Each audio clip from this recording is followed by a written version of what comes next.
قال رسول الله صلى الله عليه وسلم إن الميت إذا وضع في قبره মানুষ যখন ইন্তেকাল করে ফজর নামাজ পড়ে মারা গেল, ফজর নামাজ বলেন কোন নামাজ? মারা গেল, এবার তার লাশটা কবরে নামানো হলো। আল্লাহর রাসূল বলেন ফা ইন কানা মুমিনা, সে যদি মুমিন হয় মুমিন, নামাজি হয় নামাজি, ফজর ছাড়ে নাই, যোহর ছাড়ে নাই, আসর ছাড়ে নাই, মাগরিব ছাড়ে নাই, এশাও ছাড়ে নাই, লাশ কবরে রাখছে। ও নামাজ, তার ফজরের নামাজ তার মাথার দিকে এসে বসে থাকবে। সুবহানাল্লাহ বলেন। যাকাত ডান দিকে, রোজা বাম দিকে, দান সদকা পায়ের দিকে। এবার ফেরেশতা আসবে প্রশ্ন করতে, ডান দিকে আসতে, মাথার দিকে আসতে চাইবো, নামাজ এইভাবে হাত দিবে। সুবহানাল্লাহ বলেন না? আচ্ছা আপনারা বলেন তো, মানুষ এইভাবে হাত দিয়ে কেন? রাস্তা ছাড়ার জন্য না আটকানোর জন্য? আটকানোর জন্য না? হরতাল হলে মানুষ কি করে? এই যাওয়া যাবে না। পুলিশ, ট্রাফিক পুলিশ কি করে? এই যাওয়া যাবে না। তো এবার নামাজ মাথার দিক থেকে বলবে, এদিকে গিয়ে তাকে প্রশ্ন করার কোনো সুযোগ নাই। এবার ফেরেশতা ডান দিকে যাবে, রোজা বলবে এদিকে যাওয়ারও কোনো সুযোগ নাই। বাম দিকে যাকাত বলবে এদিকে যাওয়ারও কোনো সুযোগ নাই। পায়ের দিকে তার নফল ইবাদতগুলো বলবে এদিকে যাওয়ারও কোনো সুযোগ নাই। আল্লাহ এরা তো প্রশ্ন করতে পারতেছি না, তো রব বলবে তাকে প্রশ্ন করার দরকার নাই, সে না একটু আগে ফজর আমাকে দিয়ে আসছে, আমি তার হয়ে গেছি। তাহলে ফজরে কি নাই বলেন? সব আছে। ফজরে কি আছে? কি নাই? সব। আমার দোকান আছে না নাই বলেন? আরে আমার দোকানের হেফাজত আছে না নাই? ছেলেটা আমার বিদেশ, তার হেফাজত আছে না নাই? আমার শারীরিক হেফাজত আছে না নাই? আমার সব আছে, কিন্তু আমরা পড়ি না। তাহলে এক নাম্বার, মান সাল্লাল ফজর ফি জামাআ ফাহুয়া ফি যিম্মাতিল্লাহ। রাসূল কখনো কি ফজর নামাজ ছেড়েছেন? কখনো ছাড়ছে? কোন সাহাবী কখনো ফজরের নামাজ ছাড়ছে? না, কেউ ছাড়ে নাই। রাসূল ছাড়ে নাই, সাহাবী ছাড়ে নাই, আমি পড়ি না। মিল না বেমিল? আমাদের হযরত মাওলানা আনিসুর রহমান আশরাফি হাফিজাহুল্লাহ ভাইয়া খুব সুন্দর করে বলেন, নবীজির সাথে আমাদের মিল আছে। এইটা হলো মানে মুআফিক, এটা হলো মিল, আর এটা হলো উল্টা মিল। এইভাবে রাসূলের জিন্দেগি একরকম, আমাদের জিন্দেগি একরকম। নবীজি কখনো ফজর ছাড়ে নাই, আর আমার সন্তান, আমার বিবি, আমার মেয়ে, আমার ছেলে কখনো ফজর পড়ে না। বলেন না নাউজুবিল্লাহ। এই যে নিয়ত করেন কখনো ফজর ছাড়বো না, বলেন ইনশাআল্লাহ। নিয়ত করেন ইনশাআল্লাহ, কখনো কোনো নামাজ ছাড়বো না ইনশাআল্লাহ, মৃত্যুর আগ পর্যন্ত নামাজ পড়বো ইনশাআল্লাহ। বলেন। হযরত সাবিত বুনানি বিশ্ববিখ্যাত বুজুর্গ, তিনি শেষ অনেকক্ষণ আপনার আলোচনা শুনছেন, এই কয়েক মিনিট। সাবিত বুনানি তিনি মৃত্যুর পূর্বে আল্লাহর কাছে দোয়া করছে, আল্লাহ নামাজ আমার বড় মহব্বতের। সুবহানাল্লাহ বলেন। আল্লাহ নামাজ ছাড়া আমি থাকতে পারবো না। আল্লাহ যদি মরণ দেন আর মরেই যায়, কবরে কিছু দেন আর না দেন, আমার একটু নামাজ পড়ার সুযোগ দিন। যেই নামাজ আমরা পড়ি না, ওই নামাজ বুজুর্গরা আল্লাহর কাছে চায় নিত। ওনার ইন্তেকালের পর আল্লামা ইমাম শামসুদ্দিন যাহাবী রাহিমাহুল্লাহ সিয়ারু আলামিন নুবালার মধ্যে লিখেছেন, ওনার এক বন্ধু স্বপ্ন দেখে উনি কবরে দাঁড়ায় দাঁড়ায় নামাজ পড়তেছে। একটা ছোট্ট কিতাব আছে, লাযযাতুস সালাহ, নামাজের স্বাদ। কিসের স্বাদ? নামাজের মজা। মজা কিতাবের নাম লাযযাতুস সালাহ। ওই কিতাবের মধ্যে আছে, হযরত আসওয়াদ ইবনে সালেম বলেন, রাকাআতাইন উসাল্লিহিমা, 2 রাকাত নামাজ আমি কখনো পড়তে পারা, আহাব্বু ইলাইয়া মিনাল জান্নাহ, এটা জান্নাতের চাইতে আমার কাছে প্রিয়। সুবহানাল্লাহ বলেন। 2 রাকাত নামাজ নাকি জান্নাতের চাইতেও প্রিয়। কিরা আখতাতা, কেউ একজন তাকে প্রশ্ন করলো, না না, নামাজ আবার জান্নাতের চাইতে প্রিয় হয় কেমনে? নামাজ আবার জান্নাতের চাইতে প্রিয় হয় কেমনে? এই নামাজ আবার জান্নাতের চাইতে প্রিয় হয় কেমনে? এই প্রশ্নটা কেউ একজন ওনারে করছে। এবার উনি জবাব দেয়, শোনো, জান্নাত আল্লাহ দিবেন আমাকে খুশি করার জন্য, আর নামাজ পড়বো আমরা আল্লাহকে খুশি করার জন্য। আমার খুশির চাইতে আমার রবের খুশিটা আমার কাছে প্রিয়। সুবহানাল্লাহ। যাকে দিয়ে আল্লাহ তাআলা এখনো আমাদের সামনে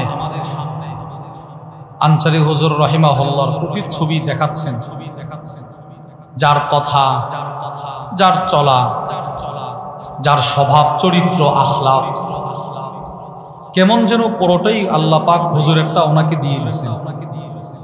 আল্লাহ পাক প্রিয় ভাইকেও ইসলাম আর ঈমান, মানুষের আমালে সালেহা বিশুদ্ধি মেহনত করার তৌফিক দান করেন। আল্লাহ পাক সুস্থতার সাথে দীর্ঘ নেক হায়াত দান করেন, বলেন আমিন। এবং আপনারা যারা সেই মাগরিবের পর থেকে বসে বসে আলোচনা শুনেছেন, আপনাদেরকেও আল্লাহ তাআলা উত্তম থেকে উত্তম বিনিময় দান করেন। প্রিয় ভাইয়েরা আমার, পৃথিবীর সব মানুষের জন্য মডেল হিসেবে আল্লাহ তাআলা আল্লাহর রসুলকে পাঠিয়েছিলেন। বলে দিয়েছেন, আমার রসুল যা যা করেছে তোমরা সেগুলো গ্রহণ করো। আমার রসুল যা থেকে বিরত থাকতে বলেছেন তোমরা সেগুলো থেকে বিরত থাকো। এই আয়াতের ব্যাখ্যায় আল্লামা আব্দুর রহমান ইবনে নাসির আস-সাদি রাহিমাহুল্লাহ তার বিখ্যাত কিতাব তাইসিরুল করিমির রহমান ফি তাফসির কালামিল মান্নান, ওই কিতাবের মধ্যে লিখেছেন, হাদা শামিলুন লিউসুলিদ্দিন ওয়া ফুরুইহি যাহিরিহি ওয়া বাতিনিহি। এই একটা মাত্র আয়াত ইসলামের যতগুলো বিধান, আদেশ, নিষেধ সবগুলো এই আয়াতের ভিতরে আল্লাহ দিয়ে দিয়েছেন। সুবহানাল্লাহ। নবীজি যা করে আমরা তাই করতে হবে। হযরত সাহাবা ইকরাম রিদওয়ানুল্লাহি তাআলা আলাইহিম আজমাইন রাসূলের গোটা জিন্দেগীর পদাঙ্ক অনুসরণ করেছেন। রাসূল যেইভাবে হেঁটেছেন, রাসূল যেইভাবে হেসেছেন, রাসূল যেইভাবে খেয়েছেন, রাসূল যেইভাবে নামাজ পড়েছেন, রাসূল যেইভাবে তাসবিহ পড়েছেন, রাসূল যেইভাবে সালাম দিয়েছেন, যখন সালাম দিয়েছেন সাহাবারা খুঁজে খুঁজে সবগুলো আমল করেছেন। সুবহানাল্লাহ। কেন? আমার নবীর চাইতে শ্রেষ্ঠ এই আসমান জমিনে আর কেউ আছে? সম্ভাবনা আছে কি? গোলাম আহমদ কাদিয়ানী নাকি মানা যায়? বলেন না নাউজুবিল্লাহ। পৃথিবীর সব মানুষকে আল্লাহ বানিয়েছেন, আল্লাহ যেভাবে চেয়েছেন ওইভাবে। ফি আইয়ি সূরাতিন মা শাআ রাক্কাবা, যাকে আল্লাহ যেভাবে চেয়েছেন তাকে ওইভাবে বানিয়েছেন। আর আমার রসুলকে দেখে সাহাবারা বলতো, ইয়া রাসূলুল্লাহ, আপনাকে দেখলে মনে হয় আপনি যেভাবে চেয়েছেন আল্লাহ আপনাকে ওইভাবে বানিয়েছে। দোকানদার মাল বিক্রি করে, রেডিমেড মাল আনা এক বিষয়, নিজে পছন্দ মতো কাঠ দিয়ে ফার্নিচার বানায় আনা আরেক বিষয়। ব্যবধান আছে না? আছে না? বলেন।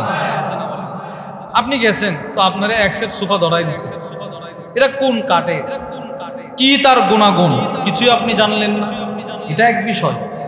আর আপনি গিয়ে বললেন আমাকে এই কাঠ দিয়ে এই ডিজাইনে এই করে দিবা, দুটোটা কি সমান না পার্থক্য আছে? তো আমাদেরকে বানিয়েছেন আল্লাহর ইচ্ছে মতো। ইয়াখলুকুকুম ফি বুতুনি উম্মাহাতিকুম খালকাম মিন বাদি খালকিন ফি যুলুমাতিন সালাস। তিন অন্ধকারের ভিতরে রব বলেন আমি তোমাকে নিজের কুদরতি হাতে বানিয়েছি। কয় অন্ধকার? আরে কয় অন্ধকার? তিন অন্ধকার। আল্লাহ বলেন পৃথিবীর যত ফ্যাক্টরি অন্ধকারে কোনো কাজ চলে না। কারেন্ট নাই, কাজ বন্ধ। কারেন্ট নাই, অফিসের চাকরি বন্ধ।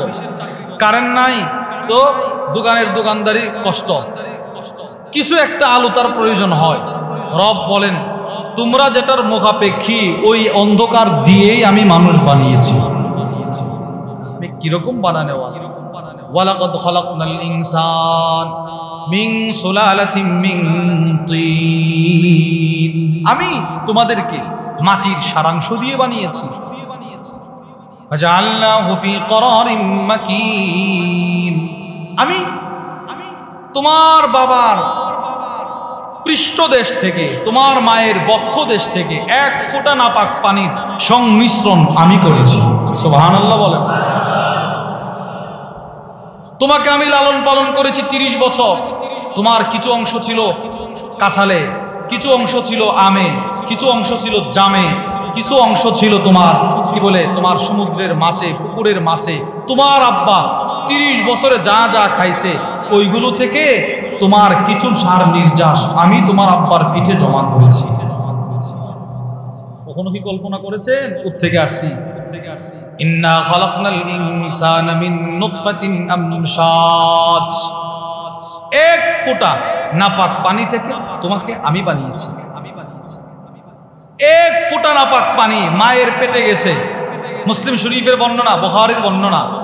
ওয়ান আনাস ইবনে মালিক রাদিয়াল্লাহু তাআলা আনহু قال হযরত আনাস ইবনে মালিক বলেন, ইন্নাল্লাহ আযজা ওয়া জাল্লা ওয়াক্কালা মালাকান বিররাহিম। এবার বাবার পৃষ্ঠদেশ থেকে, মায়ের বক্ষদেশ থেকে এক ফোঁটা নাপাক পানি যখন মায়ের গর্ভে গেল, আল্লাহ তাআলা সাথে সাথে একজন ফেরেশতা মায়ের গর্ভে নিযুক্ত করে দিলেন। তোমার দায়িত্ব। এবার ফেরেশতা বলে, ইয়া রব, নুতফা নুতফা, আল্লাহ এখনো তো এক ফোঁটা নাপাক পানি, এখনো তো এক ফোঁটা নাপাক পানি। বুখারীর বর্ণনা। ওয়ান আব্দুল্লাহ ইবনে মাসউদ রাদিয়াল্লাহু তাআলা আনহু قال হযরত আব্দুল্লাহ ইবনে মাসউদ রাদিয়াল্লাহু তাআলা আনহু বলেন, হাদাসানা রাসূলুল্লাহ সাল্লাল্লাহু আলাইহি ওয়াসাল্লাম ওয়া হুয়া সাদিকুল মাসদুক। পৃথিবীর সবচেয়ে সত্যবাদী নবীজি আমারে বলছে, রাসূল আমাদেরকে হাদিস বর্ণনা করছে। কি হাদিস? আল্লাহর রাসূল বলেন, ইন্না হাদাকুম ইজমাউ খালকুহু ফি বাতনি উম্মি। তোমাদের কাউকে যখন আল্লাহ মায়ের পেটে সৃষ্টি করতে চায়, তখন 40 দিন ছিলাম আমরা সকলে এক ফোঁটা নাপাক পানি। এরপরে এক রক্তের টুকরা। কুরবানির গরু জবাই করার পর 10 মিনিট পরে দেখবেন গরুর রক্তটা কিরকম পিচ্ছিল, হাতে নেওয়া যায় না? বলেন না। আরে 10 মিনিট পরে এই রক্তটা চাকা হয়ে যায় না? রাবারের মতো চাকা। রব বলেন, 40 দিন তুমি এরকম ছিলা। সুবহানাল্লাহ বলেন। এরপরে 40 দিন এটাকে বানাইছি ছোট্ট একটা গোশতের টুকরা। ফাকাসাউনাল ইযাম লাহমা। এরপরে বানাইছি হাড্ডির উপরে আমি আল্লাহ আবার গোশত দিয়ে ছোট্ট একটা আঙ্গুল দিছি, 5টা আঙ্গুল দিছি, 2 হাতে 10টা আঙ্গুল, 2টা পায়ে 10টা আঙ্গুল, একটা চোখের জায়গা দিছি, নাকের জায়গা দিছি। সুবহানাল্লাহ। আচ্ছা, সেই রবের ফ্যাক্টরিটা কত বড়? পৃথিবীর শুরু থেকে আজ পর্যন্ত কি পরিমাণ মানুষ দুনিয়াতে আসছে বলেন? 100-200 কি পরিমাণ আসছে? এবার প্রত্যেককে 2টা করে চোখ দিবেন, তো ওনার ফ্যাক্টরিতে চোখ কি পরিমাণ আছে? সুবহানাল্লাহ বলেন না। এবার সকলকে 32টা দাঁত দিবেন, তো কি পরিমাণ দাঁত ওনার ফ্যাক্টরিতে আছে? সকলকে একটা করে দিল দিছে, দিল, রূহ দিছে, রূহ, চোখ, নাক, কান দিল, হাত দিল, পা দিল, ওনার ফ্যাক্টরিতে কি পরিমাণ চোখ আছে, কান আছে, দিল আছে, রূহ আছে? পড়েন আলহামদুলিল্লাহি রাব্বিল আলামিন। বলেন সকলে বলেন আলহামদুলিল্লাহি রাব্বিল আলামিন। এই রবের প্রশংসা করার দরকার আছে না নাই? এটা কদ্দুর দরকার ছিল বলেন? রাসূল বলে বেশি দরকার নাই, তুমি তোমার মতো করে করো, রবের মতো করে তোমাকে বদলা দিয়ে দিবে। দৃষ্টান্ত নবীজি বলেন, আল্লাহর রাসূল বলেন, মুসলিম শরীফের বর্ণনা।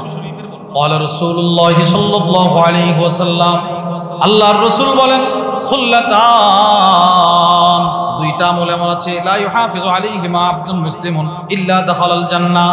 আমার কোন উম্মত যদি ওই 2টা আমলকে হেফাজত করতে পারে, মৃত্যুর সাথে সাথে সোজা আল্লাহর জান্নাতে চলে যাবে। সুবহানাল্লাহ।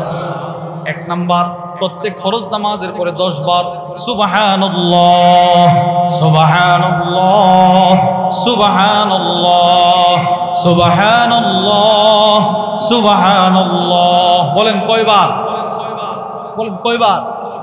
প্রত্যেক ফরজ নামাজের পরে 10 বার সুবহানাল্লাহ বলেন নাকি? আর 10 বার আলহামদুলিল্লাহ, আর 10 বার আল্লাহু আকবার। তাহলে এই মোট হলো 3 দশে কত? 30 বার। ফজরের পরে পড়লেন 30 বার, জোহরের পরে 30 বার, আসরের পরে 30 বার, মাগরিবের পরে 30 বার, এশারের পরে 30 বার। 5-30 কত হলো? 150। রাসূল বলেন, আমার উম্মত তার মুখে আল্লাহর প্রশংসা আদায় করবে মাত্র 150 বার, মিজানের পাল্লায় হয়ে যাবে 1500 বার। আচ্ছা, এবার বলেন তো 10 বার 10 বার 10 বার 30 বার এই তাসবিহগুলো পড়তে কত ঘন্টা সময় লাগে? 1 মিনিট। এক শ্বাসে একবার। সুবহানাল্লাহ, সুবহানাল্লাহ না, এক শ্বাসে একবার 1 মিনিট পড়েন সুবহানাল্লাহ সুবহানাল্লাহ সুবহানাল্লাহ সুবহানাল্লাহ সুবহানাল্লাহ সুবহানাল্লাহ সুবহানাল্লাহ সুবহানাল্লাহ সুবহানাল্লাহ সুবহানাল্লাহ আলহামদুলিল্লাহ আলহামদুলিল্লাহ আলহামদুলিল্লাহ আলহামদুলিল্লাহ আলহামদুলিল্লাহ আলহামদুলিল্লাহ আলহামদুলিল্লাহ আলহামদুলিল্লাহ আলহামদুলিল্লাহ আলহামদুলিল্লাহ আল্লাহু আকবার আল্লাহু আকবার আল্লাহু আকবার আল্লাহু আকবার আল্লাহু আকবার আল্লাহু আকবার আল্লাহু আকবার আল্লাহু আকবার আল্লাহু আকবার আল্লাহু আকবার। এই হলো 30 বার। আচ্ছা কত ঘন্টা সময় গেছে বলেন? 1 মিনিট। কত মিনিট? আমি আমার জীবনে কি পরিমাণ 1 মিনিট নষ্ট করছি বলেন? দোকানে বসে বসে অযথা, কোনো কাজ নাই, সময় নষ্ট করছি। টেলিভিশন দেখে দেখে অনেক সময় নষ্ট করছে। এরকম মুসলমান আমাদের সমাজে আছে না নাই? এই আজকের রাতটা যদি জিন্দেগির শেষ রাত হয়, নবীজি বলেন কেউ যদি ফজরের পরে, এশারের পরে, জোহরের পরে, মাগরিবের পরে, আসরের পরে 10 বার 10 বার 10 বার এই 30 বার পড়তে পারে। এশারের পরে পড়ছেন, ফজরের আগে মারা গেছেন, রাসূল বলেন সোজা আল্লাহর জান্নাত। আচ্ছা আপনি বলেন তো আজকের এই রাতটা, আজকের এই রাত পৃথিবীর কি কোনো মানুষের জন্য আজকের রাতটা জিন্দেগির শেষ রাত হবে না? কি পরিমাণ মানুষের জন্য হবে বলেন? ওয়াকাম মিন ফাতা ইউসবিহু ওয়া ইউমসি লাহিয়া, একটা কিতাব আছে। গত কয়েকদিন আগে কুয়েতের একজন শায়েখ, আমার বড় দুলাভাই হযরত মাওলানা হাফেজ আব্দুর রহমান হাফিজাহুল্লাহ, ওনার মাধ্যমে কুয়েতের একজন শায়েখ আমাদের মাদ্রাসায় প্রায় 1 লক্ষ টাকার উপরে কিতাব পাঠাইছে, অনেকগুলো দামি দামি কিতাব। তো ওই কিতাবগুলোর ভিতরে একটা ছোট্ট কিতাব, ওটা একটু প্রায় সময় পড়ার চেষ্টা করি। সামিরুল মুমিনিন ওই কিতাবের মধ্যে আসছে বহুত মানুষ এইরকম আছে উদাসীন রাত কাটাইতেছে। ওয়াকাদ নুসিজাত আকফানু ওয়া হুয়া লা ইয়াদরি, এই মানুষটার কাফনের কাপড় বাজারে চলে আসছে, সে বুঝেও না জানেও না। আমাদের বেরতলা বাজারে, আশাগঞ্জ বাজারে, বিশুরু সরাই কাপড়ের দোকান আছে না? কাপড়ের দোকানে কিন্তু কাফনের কাপড় বিক্রি করে। সেও কিন্তু তার দোকানটা খুলে বসে এই আশায় কেউ মারা গেলে 200-500 টাকার কাফনের কাপড় বিক্রি করবো, এখান থেকে আমার 100-200 টাকা লাভ হবে, এই একটা আশা নিয়ে। অথচ কার কাফনের কাপড়টা প্রস্তুত সে জানে না। মসজিদের খাটিয়া প্রস্তুত, ওই যে খাটিয়া আমি দেখছি প্রত্যেকটা মসজিদের, মসজিদ নির্মাণ হওয়ার আগেই খাটিয়া প্রস্তুত থাকে। কি বলে তো বলা যায় না রে কে কখন মারা যায়, একটা খাটিয়া আগে রাখা, একটা খাটিয়া প্রস্তুত, মসজিদও প্রস্তুত, মাঠ প্রস্তুত, যেই হুজুর জানাজা পড়াবেন তিনিও প্রস্তুত, যেই কবরস্থানে আপনাকে দাফন করা হবে এটা সকলেই জানে, এলাকার কবরস্থানও প্রস্তুত, যারা কবর খনন করবে এরাও প্রস্তুত। আপনার মৃত্যুর পর 1 ঘন্টার ভিতরে সুন্দর করে কবর খনন করে গেল। যারা লাশের খাটিয়া বহন করবে তারাও প্রস্তুত। এত খেলা যাকে নিয়ে সে অপ্রস্তুত। সে কি বলেন? সে অপ্রস্তুত না? আমি যে মারা যাব, আমাকে নিয়ে তো কিছু হবে, আমি প্রস্তুত না? প্রস্তুত? অপ্রস্তুত তো সবাই তো প্রস্তুত। কি পরিমাণ মানুষ বাজারে বসে আছে, না আমি এখন মরবো না, আমি অনেক পরে মরবো। কি পরিমাণ মানুষ এই টেলিভিশনের সামনে বসে আছে। আপনি কি মনে করছেন এই বেরতলার এলাকার এখন এই মুহূর্তে কোনো মানুষ টেলিভিশনের সামনে নাই, মোবাইলে ব্যস্ত নাই? আচ্ছা, অথচ মরণ তারও হবে আমারও হবে, কেউ কারো কোনো প্রস্তুতি নেই। মৃত্যুর প্রস্তুতি গ্রহণ করা, জিন্দেগির প্রতিটা নামাজ 3টা জিনিসকে সামনে নিয়ে পড়া। আমার নামাজ বলেন, আমার নামাজ বলেন, আমার তাসবিহ, আমার জিকির, আমার ইবাদত 3 জিনিসের উপর। বলেন কই জিনিসের উপর? 1 নাম্বার মুখস্থ করেন, বলেন আল্লাহর ভালোবাসা, আল্লাহর রহমতের আশা, আল্লাহর আযাবের ভয়।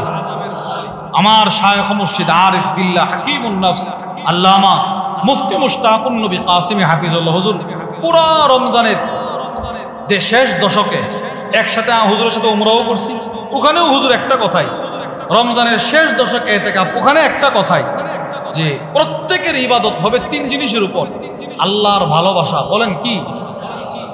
আল্লাহর রহমতের আশা, আল্লাহর আযাবের ভয়। আল্লাহর ভালোবাসা মানে বাবা ঢাকা থেকে বাড়িতে আসতেছে, তো আসার সময় ফলের দোকান থেকে কিছু ফল কিনে, ফ্যামিলির ভালোবাসায়। কার ভালোবাসায়? বিবি আছে, মা আছে, বাবা আছে, ছোট বাচ্চাগুলো আছে, এদের ভালোবাসায় ফল কিনে।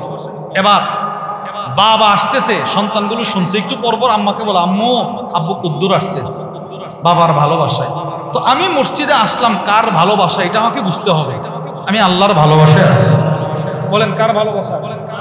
আমাদের আল্লামা ইমাম ইবনুল কাইয়্যিম রাহিমাহুল্লাহ তার বিখ্যাত কিতাবের মধ্যে লিখেছেন, মসজিদে আসার গতি যার যেমন, ভালো করে বুঝেন, মসজিদে আসার গতি যার যেমন, বলেন না, মসজিদে আসার গতি যার যেমন, জান্নাতে যাওয়ার গতি তার তেমন। বলেন আপনারা কি বলছি বলেন? আমরা সকলে আমার বাবার বয়সের, দাদার বয়সের মানুষ, বলারও ঠিক হচ্ছে না, কিন্তু মুখস্থ করলে, বারবার তাকড়া করলে আমার দিলে বসবে, আপনাদের দিলেও বসবে। মসজিদে আসার গতি যার যেমন, বলেন, জান্নাতে যাওয়ার গতি তার তেমন। তাহলে এবার বলেন তো, আমাদের বেরতলার মানুষের মসজিদে আসার গতি কেমন? ফজরের সময় কজন মসজিদে আসে? এবার জুমার সময় কেমন আসে? পুরা মসজিদ ভরে না? মোটামুটি ফজরের তুলনায় কিছু মানুষ হয় না? তো ওই মানুষগুলোর জন্য কি শুধু জুমা না, ফজরও আছে? বলে ফজর আছে না নাই? আমার হুজুর দামাত বারাকাতুহুম বলেন, কেউ যদি কাবা বাইতুল্লাহ সামনে 60 বছর প্রতি বছরে 52টা জুমা পড়ে, 60 বছরের সবগুলো জুমা যদি এক জায়গায় করা হয়, যেই জুমাগুলো পড়ছে মক্কায়, এরপরেও একদিনের ফজরের এক রাকাতের সমান হবে না।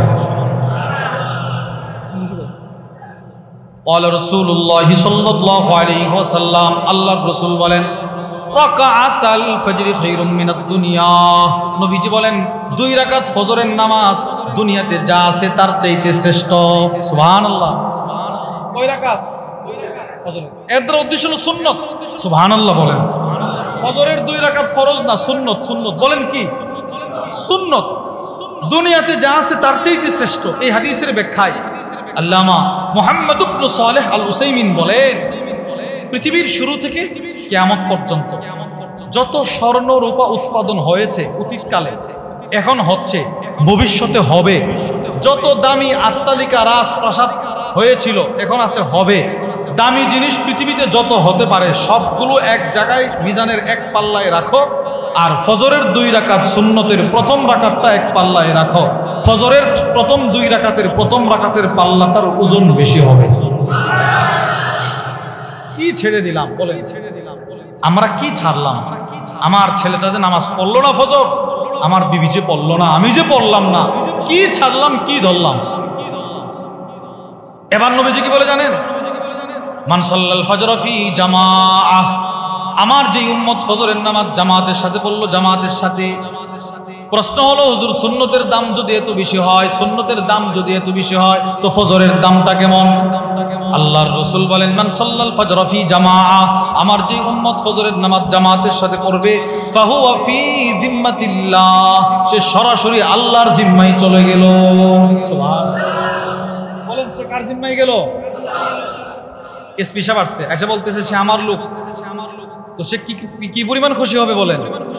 এমপি সাহেব এসে বলতেছে সে আমার লোক, কি পরিমাণ খুশি হবে? মন্ত্রী ফোন দিয়ে বললে, বেরতলার মানুষ অমুকে আমার লোক, তার পাওয়ারটাই আলাদা। এবার রাসূল বলেন, ফজর নামাজ পড়লো যে আল্লাহর জিম্মায় গেল সে। সুবহানাল্লাহ। বলেন, ফজরের নামাজ পড়লো যে, বলেন ফজরের নামাজ পড়লো যে আল্লাহর জিম্মায় গেল সে। এবার সোজা প্রশ্ন, আল্লাহর জিম্মায় গেল কে? মাশাআল্লাহ, আল্লাহর জিম্মায় গেল কে? ফজরের নামাজ পড়লো যে আল্লাহর জিম্মায় গেল সে। রাসূল বলেন, মান সাল্লাল ফজর ফি জামাআহ ফাহুয়া ফি যিম্মাতিল্লাহ, যে ব্যক্তি ফজরের নামাজ জামাতের সাথে পড়বে সে সরাসরি আল্লাহর জিম্মায়। সুবহানাল্লাহ। এবার আল্লাহর জিম্মায় যাওয়ার তিন অর্থ বলেন কয় অর্থ? বলেন কয় অর্থ? আপনার কোনটা দরকার আপনি একটু দেখেন নবীজি কি বলতে চাইছে। আল্লাহ রসুল যে বললেন সে আল্লাহর জিম্মায় গেল, এটার তিনটা অর্থ। এক নাম্বার, মান সাল্লাল ফাজর ফি জামাআ ফাহুয়া ফি দিম্মাতিল্লাহ আই ফি হিফজিল্লাহ। যে ব্যক্তি ফজরের নামাজ জামাতের সাথে পড়লো সে আল্লাহর হেফাজতে চলে গেল। তার ব্যবসা আল্লাহর হেফাজতে, তার গাড়ি আল্লাহর হেফাজতে, তার দোকান আল্লাহর হেফাজতে, সেও আল্লাহর হেফাজতে, দোকান আল্লাহর হেফাজতে, ক্ষেত আল্লাহর হেফাজতে, ব্যবসা আল্লাহর হেফাজতে, চাকরি আল্লাহর হেফাজতে, আপনিও আল্লাহর হেফাজতে। আপনি কার হেফাজতে? এবার প্রশ্ন, হুজুর বহু মুসল্লি এমন আছে ফজরের নামাজ জামাতের সাথে পড়ছে কিন্তু রোড অ্যাক্সিডেন্ট করে মারা গেছে, আছে না নাই? এরকম হয় না? হয় না? বলে ফজর পড়ছে, খেতে গেছিল, ঠাডা পড়ছে, বজ্রপাতে মারা গেছে। ফজর পড়ছে, রেলগাড়িতে উঠছে, ট্রেনে কাটা পড়ে মারা গেছে। ফজর পড়ছে, বাসে উঠছে, অ্যাক্সিডেন্ট করে মারা গেছে। এরকম হয় না? এবার হাদিসের দ্বিতীয় অর্থ, মান সাল্লাল ফাজর ফি জামাআ। যে ব্যক্তি ফজরের নামাজ জামাতের সাথে পড়লো ফাহুয়া ফি দিম্মাতিল্লাহ, সে আল্লাহর জিম্মায় চলে গেল। এর দ্বিতীয় অর্থ হলো ফি আমানিল্লাহ। ফজর পরে আপনি রোড অ্যাক্সিডেন্ট করে মারা গেলেন, এবার আপনার লাশটা কবরে নামানো হবে। রব বলবেন তাকে প্রশ্ন করার কোনো দরকার নাই, সে আমার জিম্মায় চলে আসছে। সে আমার জিম্মায় আসছে, আমার জিম্মায়, আমার নিরাপত্তায়, পুলিশ নিরাপত্তায়। পুলিশ নিরাপত্তার মাঝখানেও মৃত্যুবরণ করার সম্ভাবনা আছে। এজন্যই দেখবেন বড় আসামিকে কোর্টে উঠানো হলে বুলেট প্রুফ জ্যাকেট তাকে পরানো হয়। কেন? আবার যদি দূর থেকে কেউ গুলি করে তারা মেরে ফেলে। পুলিশের জিম্মায়ও মানুষ ইন্তেকাল করে, মানুষ মারা যায়। রব বলেন যে ফজরের নামাজ জামাতের সাথে পড়লো তার লাশ যখন কবরে নামানো হয়, রসুল কেমন যেন বলেন আল্লাহ ফেরেশতাদেরকে বলবে তাকে প্রশ্ন করার দরকার নাই, সে আমার নিরাপত্তায় চলে আসছে। একটা দৃষ্টান্ত শুনুন। সিলসিলাতুল আহাদিস সহিহার বর্ণনা, সিলসিলাতুল আহাদিস সহিহা। قال رسول الله صلى الله عليه وسلم ان الميت اذا وضع في قبره। মানুষ যখন ইন্তেকাল করে ফজর নামাজ পড়ে মারা গেল, ফজর নামাজ বলেন কোন নামাজ? মারা গেল, এবার তার লাশটা কবরে নামানো হলো। আল্লাহর রাসূল বলেন ফা ইন কানা মুমিনা, সে যদি মুমিন হয় মুমিন, নামাজি হয় নামাজি, ফজর ছাড়ে নাই, যোহর ছাড়ে নাই, আসর ছাড়ে নাই, মাগরিব ছাড়ে নাই, এশাও ছাড়ে নাই, লাশ কবরে রাখছে। নামাজ তার ফজরের নামাজ তার মাথার দিকে এসে বসে থাকবে। সুবহানাল্লাহ বলেন। যাকাত ডান দিকে, রোজা বাম দিকে, দান সদকা পায়ের দিকে। এবার ফেরেশতা আসবে প্রশ্ন করতে, ডান দিকে আসতে, মাথার দিকে আসতে চাইবো, নামাজ এইভাবে হাত দিবে। সুবহানাল্লাহ বলেন না? আচ্ছা আপনারা বলেন তো মানুষ এইভাবে হাত দিয়ে কেন? রাস্তা ছাড়ার জন্য না আটকানোর জন্য? আটকানোর জন্য না? হরতাল হলে মানুষ কি করে? এই যাওয়া যাবে না। পুলিশ, ট্রাফিক পুলিশ কি করে? এই যাওয়া যাবে না। এবার নামাজ মাথার দিক থেকে বলবে, এদিকে গিয়ে তাকে প্রশ্ন করার কোনো সুযোগ নাই। এবার ফেরেশতা ডান দিকে যাবে, রোজা বলবে এদিকে যাওয়ারও কোনো সুযোগ নাই। বাম দিকে যাকাত বলবে এদিকে যাওয়ারও কোনো সুযোগ নাই। পায়ের দিকে তার নফল ইবাদতগুলো বলবে এদিকে যাওয়ারও কোনো সুযোগ নাই। আল্লাহ এটা তো প্রশ্ন করতে পারতেছি না, তো রব বলবে তাকে প্রশ্ন করার দরকার নাই, সে না একটু আগে ফজর আমাকে দিয়ে আসছে, আমি তার হয়ে গেছি। তাহলে ফজরে কি নাই বলেন? সব আছে। ফজরে কি আছে? কি নাই? সব। আমার দোকান আছে না নাই বলেন? আরে আমার দোকানের হেফাজত আছে না নাই? ছেলেটা আমার বিদেশ, তার হেফাজত আছে না নাই? আমার শারীরিক হেফাজত আছে না নাই? আমার সব আছে, কিন্তু আমরা পড়ি না। তাহলে এক নাম্বার, মান সাল্লাল ফাজর ফি জামাআ ফাহুয়া ফি দিম্মাতিল্লাহ। রাসূল কখনো কি ফজর নামাজ ছেড়েছেন? কখনো ছাড়ছে? কোন সাহাবী কখনো ফজরের নামাজ ছাড়ছে? না, কেউ ছাড়ে নাই। রাসূল ছাড়ে নাই, সাহাবী ছাড়ে নাই, আমি পড়ি না। মিল না বেমিল? আমাদের হযরত মাওলানা আনিসুর রহমান আশরাফি হাফিজাহুল্লাহ ভাইয়া খুব সুন্দর করে বলেন নবীজির সাথে আমাদের মিল আছে। এইটা হলো মানে মুআফিক, এটা হলো মিল, আর এটা হলো উল্টা মিল। এইভাবে রাসূলের জিন্দেগি একরকম, আমাদের জিন্দেগি একরকম। নবীজি কখনো ফজর ছাড়ে নাই, আর আমার সন্তান, আমার বিবি, আমার মেয়ে, আমার ছেলে কখনো ফজর পড়ে না। বলেন না নাউজুবিল্লাহ। এই নিয়ত করেন কখনো ফজর ছাড়বো না, বলেন ইনশাআল্লাহ। নিয়ত করেন ইনশাআল্লাহ কখনো কোনো নামাজ ছাড়বো না ইনশাআল্লাহ। মৃত্যুর আগ পর্যন্ত নামাজ পড়বো ইনশাআল্লাহ, বলেন। হযরত সাবিত বুনানি বিশ্ববিখ্যাত বুজুর্গ, তিনি শেষ অনেকক্ষণ আপনার আলোচনা শুনছেন, এই কয়েক মিনিট সাবিত বুনানি তিনি মৃত্যুর পূর্বে আল্লাহর কাছে দোয়া করছে, আল্লাহ নামাজ আমার বড় মহব্বতের। সুবহানাল্লাহ বলেন। আল্লাহ নামাজ ছাড়া আমি থাকতে পারবো না, আল্লাহ যদি মরণ দেন আর মরেই যায়, কবরে কিছু দেন আর না দেন, আমার একটু নামাজ পড়ার সুযোগ দিন। যেই নামাজ আমরা পড়ি না ওই নামাজ বুজুর্গরা আল্লাহর কাছে চায় নিত। ওনার ইন্তেকালের পর আল্লামা ইমাম শামসুদ্দিন যাহাবী রাহিমাহুল্লাহ সিয়ারু আলামিন নুবালার মধ্যে লিখেছেন, ওনার এক বন্ধু স্বপ্ন দেখে উনি কবরে দাঁড়ায় দাঁড়ায় নামাজ পড়তেছে। একটা ছোট্ট কিতাব আছে লাযযাতুস সালাহ, নামাজের স্বাদ। কিসের স্বাদ? নামাজের মজা, মজা কিতাবের নাম লাযযাতুস সালাহ। ওই কিতাবের মধ্যে আছে হযরত আসওয়াদ ইবনে সালেম বলেন, রাকাতাইন উসাল্লিহিমা, 2 রাকাত নামাজ আমি কখনো পড়তে পারা, আহাব্বু ইলাইয়া মিনাল জান্নাহ, এটা জান্নাতের চাইতে আমার কাছে প্রিয়। সুবহানাল্লাহ বলেন। 2 রাকাত নামাজ নাকি জান্নাতের চাইতেও প্রিয়। কিরা আখতাতা, কেউ একজন তাকে প্রশ্ন করলো, না না নামাজ আবার জান্নাতের চাইতে প্রিয় হয় কেমনে? নামাজ আবার জান্নাতের চাইতে প্রিয় হয় কেমনে? এই নামাজ আবার জান্নাতের চাইতে প্রিয় হয় কেমনে? এই প্রশ্নটা কেউ একজন ওনারে করছে। এবার উনি জবাব দেয়, শোনো, জান্নাত আল্লাহ দিবেন আমাকে খুশি করার জন্য, আর নামাজ পড়বো আমরা আল্লাহকে খুশি করার জন্য। আমার খুশির চাইতে আমার রবের খুশিটা আমার কাছে প্রিয়। সুবহানাল্লাহ। আর জান্নাত দিলে কে খুশি হব? আমি। বলেন না কে হবে? আমি। আর নামাজ পড়লে কে খুশি হয়? আল্লাহ।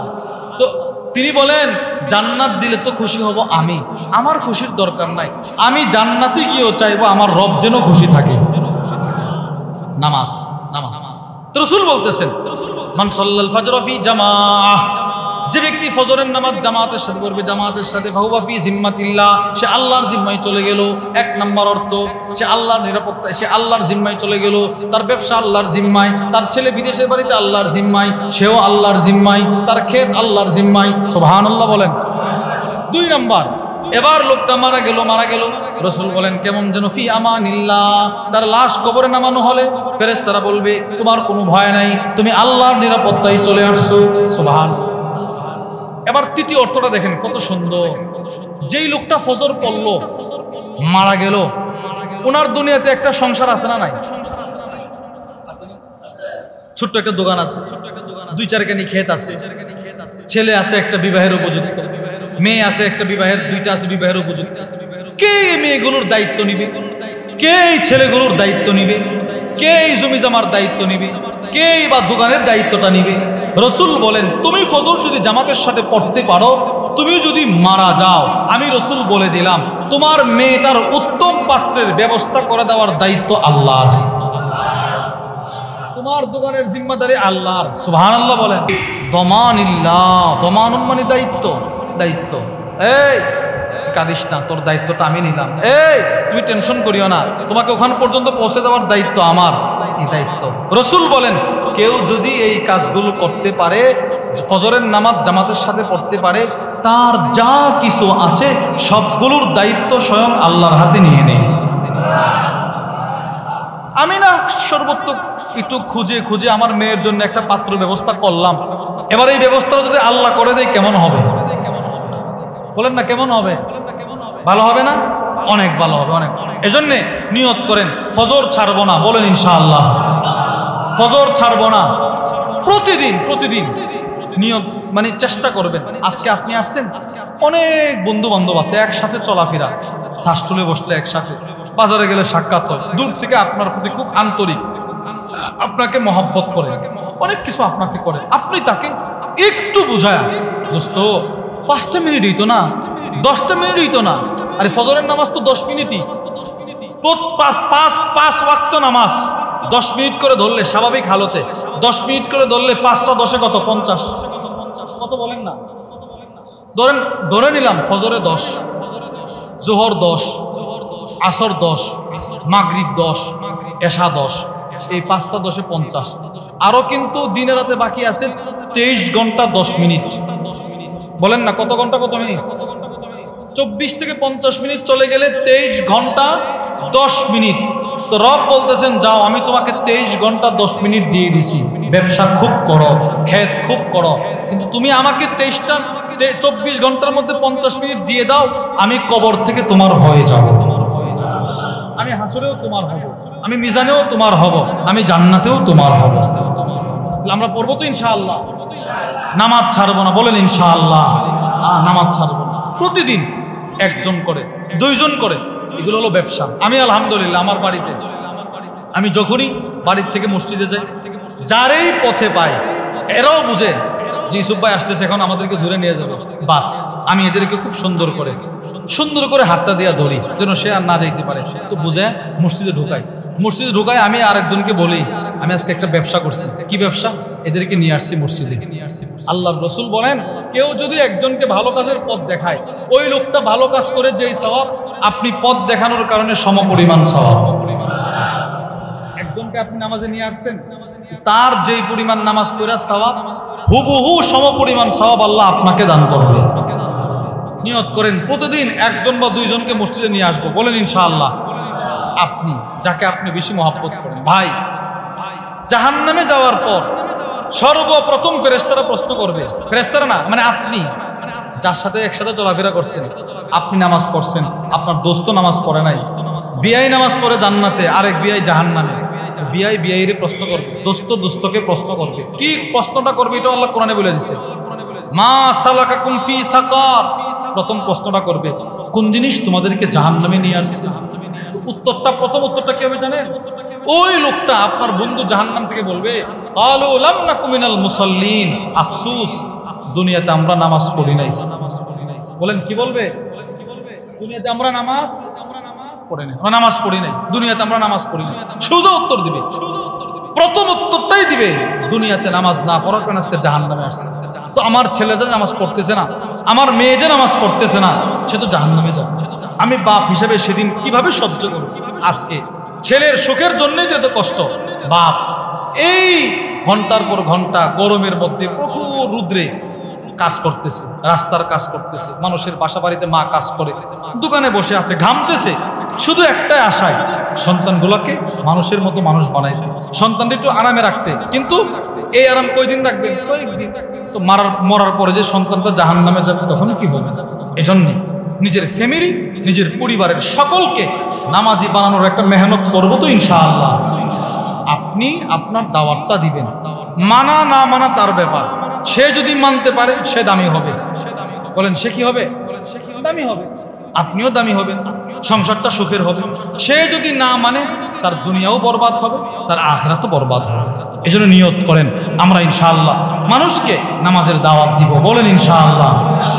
আমাদের মাওলানা আনিসুর রহমান আশরাফি সাহেব হাফিজাহুল্লাহ ভাইয়া, উনি সন্দ্বীপে ফজর ক্যাম্পিং করে, উনি প্রায় জায়গায়, কদিন আগে শুনলাম এক ভাই বললো বনশ্রী, মানে মানুষদেরকে ফজরের জন্য ক্যাম্পিং ডাকে ফজরের একটা আন্দোলন তিনি শুরু করছেন। না, ফজর নামাজে মুসল্লি হতে হবে, মানুষকে আনতে হবে। অনেক নামাজ আছে 4 ওয়াক্ত নামাজ পড়ে, ফজরটা পড়ে না, এরকম আছে না নাই? বলেন সব পড়ে, ফজর পড়ে না। মানুষকে বুঝে আনতে হবে, না ফজর পড়তে হবে, আমার দিনের শুরুর নামাজটা আমার পড়তে হবে, এটার মধ্যেই বরকত। রাসূল বলেন আল্লাহ পাক ফজরের পরের সময়টাই বরকত রেখে দিয়েছেন। তো ভাইয়া এই একটা আন্দোলন, হাজার হাজার যুবক সন্দ্বীপের ফজর নামাজে উপস্থিত হয়। এজন্য আমরাও ফজর পড়ব, সব নামাজ পড়বো তো ইনশাআল্লাহ। নামাজের পরে তাসবিহগুলো পড়বো 10 বার সুবহানাল্লাহ, 10 বার আলহামদুলিল্লাহ, 10 বার আল্লাহু আকবার। আল্লাহ আমাদের সকলকে যেই কথাগুলো বললাম সেই কথাগুলোর উপর আমাকে আপনাকে সকলকে আমল করার তৌফিক দান করেন, বলেন আমিন। দুরূদ শরীফ পড়েন, আল্লাহুম্মা সাল্লি আলা মুহাম্মদ ওয়া আলা আলি মুহাম্মদ কামা সাল্লাইতা আলা ইব্রাহিম ওয়া আলা আলি ইব্রাহিম إنك حميد مجيد اللهم بارك على محمد وعلى آل محمد كما باركت على إبراهيم وعلى آل إبراهيم إنك حميد مجيد الحمد لله رب العالمين والصلاة والسلام على أشرف الأنبياء والمرسلين وعلى آله وأصحابه أجمعين। আল্লাহ আমাদের জিন্দেগীর সবগুলো গুনাহ আপনি মাফ করে দেন মাওলা। আল্লাহ আমাদের আব্বা আম্মার গুনাহগুলো মাফ করে দেন মাওলা। আল্লাহ আমাদের বিবি বাচ্চার গুনাহগুলো মাফ করে দেন মাওলা। আল্লাহ এই মজমায় যারা বসেছেন সকলের গুনাহগুলো মাফ করে দেন মাওলা। আল্লাহ রব্বে কারীম মাবুদ মাওলা, মাইকের আওয়াজের মাধ্যমে যে সমস্ত মা বোনেরা দুয়ায় শরীক হয়ে যায় ওনাদের গুনাহগুলো মাফ করে দেন মাওলা। আল্লাহ আমাদেরকে নামাজি ওয়ালা মুমিন বানায়া দেন মাওলা। আল্লাহ ফজরের জামাতের মুসল্লি দিয়ে আপনি মসজিদ ভরপুর করে দেন মাওলা। আল্লাহ প্রত্যেকের রিজিকের মধ্যে বরকত দিয়ে দেন মাওলা। আল্লাহ সুস্থতার নিয়ামত দিয়ে দেন মাওলা।